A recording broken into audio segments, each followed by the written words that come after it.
Just a warning, this video is going to discuss very sensitive themes that are not suitable for children, despite what Disney would want you to believe. Disney's box office flop, Strange World, has caused quite the controversy.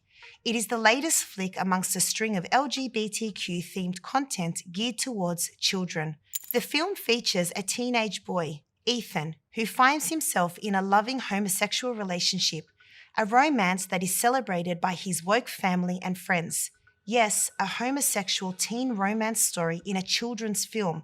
And yes, I said children's film. I guess it's only fitting that they titled it A Strange World. Of course, this is not the first pro-LGBTQ children's film that Disney has produced. Earlier this year, we saw Lightyear, another children's film that featured a lesbian couple with, get this, an on-screen kiss.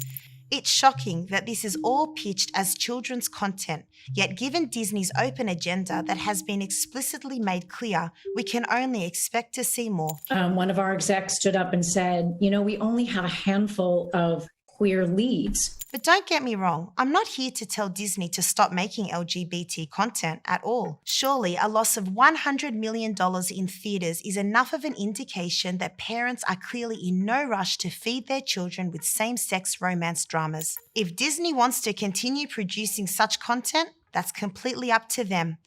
My message, however, is towards parents, conscious Muslims, or even the young people watching this who are concerned about themselves and our future generations. We can no longer afford to take a back seat or idle approach when it comes to what our children are exposed to and what we consume. Disney is definitely not what it used to be, and we really need to be mindful of this. We need to be well aware of the current state of films, TV programs, and even textbooks that we allow into our homes and even into our children's schools. It is no secret that we are already seeing drag parades for preschoolers, school counsellors encouraging sex changes, and even teachers lecturing school children about homosexual sex. It very well is a strange world. And it's no wonder we are seeing a dramatic rise in the amount of people identifying as LGBT. For too long, parents have been terrified to speak out. We parents must maintain our right to have autonomy over our children, their values, and their upbringing.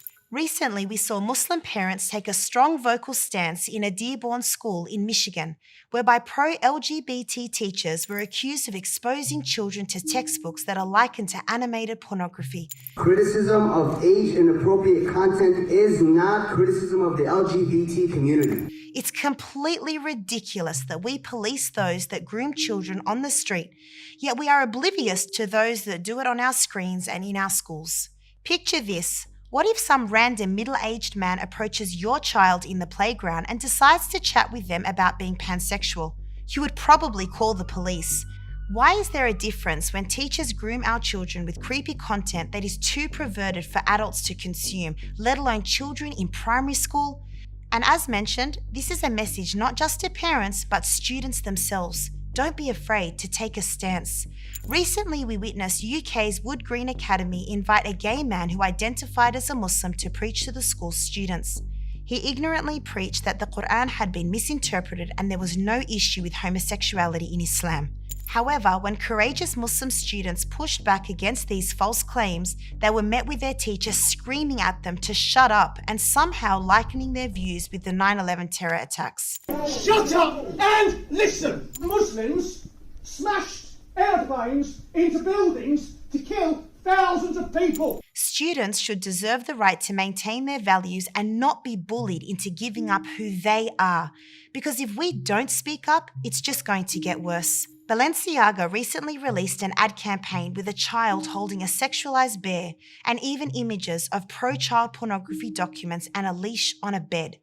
An actual leash. But by all means, let's focus on Qatar's anti-one love stance. Let's force our enlightened values onto another nation because, hey, we got it right. And they need to rid themselves of their homophobic ways. But in all honesty, this isn't and never has been about homophobia. This isn't about hating another group of people. It's about reserving our right to uphold our own beliefs and values, including those of our children.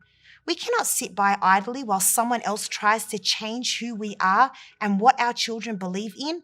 We have the right to believe what we believe and not be bullied in the process, just as those that espouse the LGBTQ agenda preach tolerance, love, and demand that people respect their way of life.